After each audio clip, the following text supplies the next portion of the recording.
Die pasgabrood is Jesus se liggaam en die pasgawyn is sy bloed. God het na hierdie aarde gekom om hierdie waarheid te vestig. En wanneer die hele mensdom die waarheid van die lewe aanvaar, kan ons die ewige lewe hê.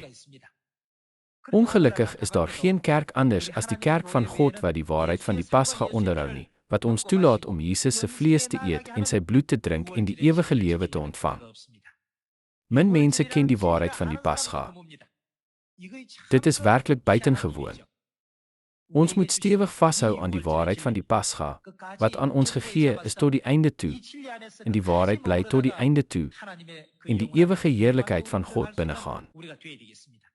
As ons lewe verkry deur die waarheid van die Pasga, kan ons na die koninkryk van die hemel gaan. Hoekom is dit? Daar word gesê dat die koninkryk van die hemel 'n ryk sonder dood is. Die koninkryk van die hemel is nie 'n plek vir diegene wat deur sterflikheid gebonde is nie. Dit is 'n plek waarheen wesens met die ewige lewe gaan. Slegs diegene wat die belofte van die ewige lewe deur die waarheid op hierdie aarde ontvang het, kan hemel toe gaan. Ek sal in die hemel ingaan omdat ek in Jesus glo. Dit is nie die geval nie. Om bloot ons voorneme om in te gaan te verklaar, waarborg nie ons intog in die hemel nie. Is dit nie in Matteus hoofstuk 7 geskryf nie? Nie elkeen wat vir my sê, Here, Here, sal ingaan in die koninkryk van die hemele nie, maar net diegene wat die wil doen van my Vader in die hemele.